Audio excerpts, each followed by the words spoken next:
New ইয়র্কের ফ্লাশিংয়ে police একাডেমির মিলনায়তন কানায় কানায় পূর্ণ। নিউ ইয়র্ক পুলিশ ডিপার্টমেন্ট এনওয়াইপিডির উদ্যোগে ট্রাফিক এনফোর্সমেন্ট ডিস্ট্রিক্ট বুধবার ইফতার মাহফিলের আয়োজন করে।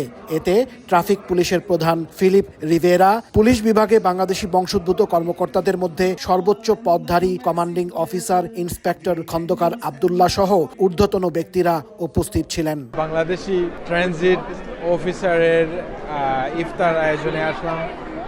অনেক লোক আসছে, ফ্যামিলি নিয়ে আসছে। খুব সুন্দর এই প্রোগ্রাম হইলো, এরকম এভরি ইয়ার ওরা করতেছে, তো খুব ভালোই লাগলো। এত বড় একটা অনুষ্ঠান পুলিশ একাডেমির মধ্যে, এটা আসলে মানে চিন্তাই করা যায় না। এটা প্রথম যখন বলা হলো আমাদের অনেক ডাউট ছিল যে এই ধরনের এত বড় একটা অনুষ্ঠান, যেটা 1500 পিপল এট দ্য সেম একই সাথে, বিশাল অ্যাচিভমেন্ট। আয়োজকরা জানান, প্রতি বছর ইফতার মাহফিল করলেও এবারের আয়োজন অনেক ব্যাপক। ১৫০০-এরও বেশি পুলিশ, ট্রাফিক ও তাদের পরিবারের সদস্য এবং বিভিন্ন অঙ্গনের বিশিষ্টজনেরা যোগ দেন।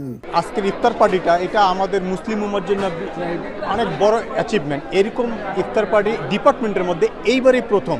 এর আগে হতো মানে কমন বেসিস, ডিফারেন্ট অফিসে ডিফারেন্ট হতো, বাট এটা হচ্ছে অল টুগেদার করা হয়েছে এটা ফার্স্ট টাইম। আর অলমোস্ট 1500 মানুষ অ্যাটেন্ড করছে আজকের পার্টিতে। অনেকদিন পর আমার ক্লাসমেটদের সাথে দেখা করলাম, আমার বিভিন্ন কমান্ডের লোকদের সাথে দেখা করলাম, ভালো লাগছে, একসাথে ইফতার করলাম সবাই। পরে নিউ ইয়র্ক সিটির সার্বিক উন্নতি ও সবার মঙ্গল কামনায় মোনাজাত এবং ইফতার পরিবেশন করা হয়।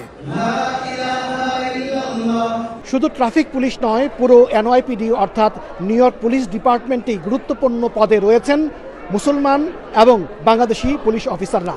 তাদের কর্মকাণ্ড সব মহলেই প্রশংসিত হচ্ছে। Hasanuzzaman Saki, Somoy Sangbad, New York police academy, Flushing, New York.